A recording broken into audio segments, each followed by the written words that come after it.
일본 총리를 한국에 불러놓고 한국의 텔레비전 카메라가 그분을 막 공격을 해서 한국의 텔레비전 카메라를 향해서 고개를 숙이게 하는 모욕을 가하면 그 사람이 귀국해서 반드시 보복 조치를 취합니다. 예를 들어서 저희가 월드컵 공동개최를 한일 양국이 할 때 일본 자민당의 가장 주류들이 끝까지 저항을 했었습니다. 공동개최하지 말자고. 왜냐? 일본 총리를 한국에 불러놓고 망신을 줬거든요. 김영삼 대통령께서 버르장머리를 고친다고 그러셨습니다. 근데 그 결과가 어떻게 났습니까? IMF, 우리가 외화 유동성 위기를 겪을 때 일본의 협력을 거절했고, 더군다나 대통령 퇴임 직전에 한일 어협정을 파기했습니다. 1965년에 국교 정상화 때 맺었던 저희 양국 간의 어협정을 김영삼 대통령 퇴임 직전에 파기 통보를 해서 파기가 됐습니다. 그래서 양국 간의 어협정, 무협정 상태가 되기 때문에 그래서 김대중 정권 때 서둘러서 무협정 상태를 해소하려고 서두르다 보니까 독도를 공동수용으로 만들었습니다. 김영삼 대통령이 자초한 겁니다.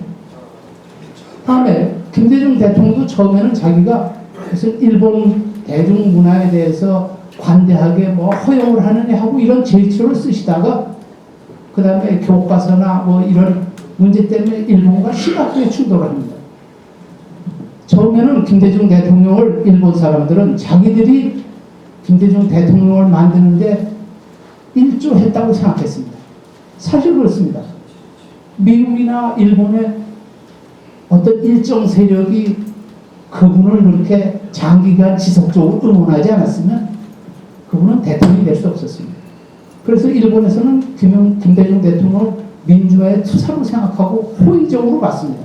근데 시간이 지나고 보니까 그게 전혀 아니었어요. 그 결과가 뭡니까? 김대중 대통령 말기에 양국 간에 여러 문제가 있을 때 전혀 대화가 안 됐습니다. 전혀 대화가 안 됐을 뿐 아니라 예를 들면은 당시에 일본에서 금융 개편이 있었습니다. 우리 제일 한국인들이 의존하던 신용조합이 거의 다 도산을 했습니다. 그때 한국인들을 위해서 은행을 만들 수가 있었습니다. 여러분 아시는 것처럼 경제생활하는데 금융 뒷받침이 있는 것과 없는 것은 천지차입니다. 은행을 만들 수 있었는데 일본 정부가 거부해버렸습니다. 일본 정부가 거부한 시점은 북한의 공작선을 격침시키던 시기와 거의 같은 시간이에요. 남북을 똑같이 적으로 본 겁니다. 어떤 의미에서? 그 뒤에 노무현 정권이 계속됩니다. 노무현 대통령이 막말을 쏟아내니까 나중에 양국 간의 정례적인 정상 교류 회담 자체를 일본이 중지시켜버렸습니다. 오지 마시오. 당신 그렇게 일본에 싫으면 오지 마시오. 그래서 노무현 정권 때 그것이 정상회담조차 중지가 돼버립니다.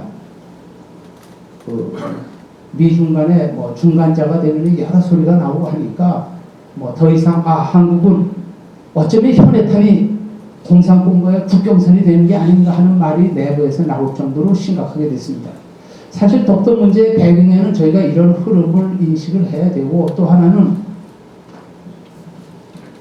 이런 문제는 아까 이 박사님 말씀하셨지만 보이지 않게 해결하는 여러 방법이 있습니다. 보이지 않게 해결하는 여러 방법이 있습니다. 저희가 무슨 문제가 있을 때 유능한 변호사가 잘 준비를 해서 해결하는 방법도 있고, 무작정 거리에 나가서 불을 치고 장구 치고 서명운동을 하는 방법이 있습니다.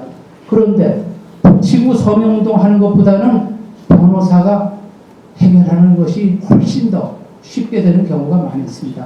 저는 이 독도 문제에서 한일 양국 정부는 인정을 했습니다. 국교 정상화 당시에 이 관계를 소중하게 유지해 가야 된다고 생각합니다. 이상입니다.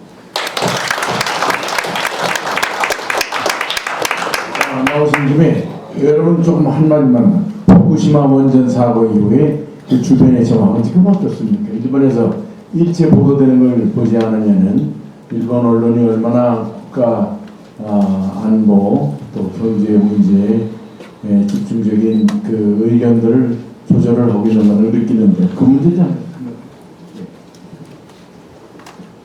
흉스럽습니다. 제가 평소에 이런 거를 자주 글로 또 보고를 드려야 되는데 안 하니까 이제 여기서 이야기하라고 말씀을 하시는데 이번에 진도9의 거대 지진, 역사상 4번 없는 지진입니다. 1000년에 한 번 정도 일어난다고 합니다. 저는 제가 살아있는 동안 1000년에 한 번의 사건을 볼 거로는 생각을 못했습니다. 저는 한반도의 현상 변경은 수백 년에 한 번이라고 생각을 하는데 1000년에 한 번이 일어나는 걸 보면서 한반도의 현상 변경도 내일에도 일어날 수 있지 않나 이런 생각을 하면서 그 지진을 봤습니다. 상정을 하지 못했기 때문에 상황을 관리를 하지 못했습니다. 위기관리라는 것은 조금 전에 최악의 가장 비관적인 것을 전제를 해야 된다라고 말씀하셨는데 일본 사람들이 자기들의 기술이나 모든 것을 믿고 상정을 하지 못했습니다. 1000년에 한 번의 재해를 이론적으로 머릿속으로는 있었는데 그게 자기들 살아있는 동안에 발생할 거는 생각하지 않았습니다. 저는 이거는 복지 문제도 마찬가지라고 생각합니다. 언젠가는 이게 말이 안 되는 거야. 그런데 우리 당분간, 우리 정권 동안, 우리가 있는 동안은 빚을 얻어서 써도 돼. 뭐 이런 심리하고 똑같은 겁니다. 재해 대책이.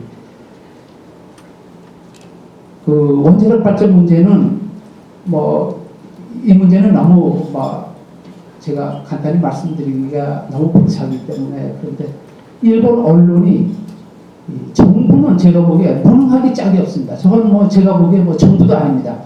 무능합니다. NHK의 방송 보도를 일본 사람들은 법이나 명령처럼 이해를 합니다. NHK는 권위 있게 아주 정확한 보도를 합니다. 사실 보도를 장기간 그런 신뢰를 얻고 권위가 있기 때문에 NHK가 보도를 하면 방송국은 보도를 했는데 받아들이는 국민들은 그걸 어떤 면에서 명령처럼 받아들이고 그에 대해 순종을 합니다. 그만큼 언론의 보도의 영향이 민간 방송에 대해서 그렇게 존중하지 않습니다. NHK가 보도하는 것은 예를 들면 이것이 바람직하다. NHK의 보도 자세는 그것이 다른 방송의 보도 가이드라인이 되는 그런 것을 제가 이번에 봤습니다. 일단 방사능이 누출됐기 때문에 방사능과 함께 동거를 해야 됩니다. 그런데 지금 굉장히 한국에서는 민감하게 생각하시는데 지금부터 66년 전에 일본에 원자탄이 2발 실제로 떨어졌습니다. 실제로 떨어져서 거기서 수많은 사상자가 생기고 후유증이 나왔습니다. 그런데 그것을 보면은 방사능 공포는 지나치게 과장하면 안 된다고 생각합니다. 방사능 공포를 경시해서는 물론 안 됩니다. 그렇지만은 후쿠시마에서 누출되고 있는 방사능 문제를 일본이 망하는 것처럼 이야기를 하거나 보도를 하면 안 됩니다. 왜냐하면은 일본은 실제로 히로시마와 나가사키 원자탄이 떨어졌을 때 그 많은 사람이 그렇다고 그 뒤에 거기서 대패거나 그러지도 못했습니다. 그리고 그 뒤에 많은 역학조사나 이런 거에 의하면은 사실 저희가 지금 우려하는 방사능은 실은 담배보다도 방사능의 우려 제일 큰 것이 암 발생에 관한 것인데 암을 발생시킬 수 있는 위험한 요인은 사실은 지금 고장난 일본 원자력 발전소에서 누출되는 방사능 또 일정 지역은 물론 다 주민이 대피했습니다. 동물들이 아사하고 다 죽고 했는데 2차, 3차 수많은 문제가 나옵니다.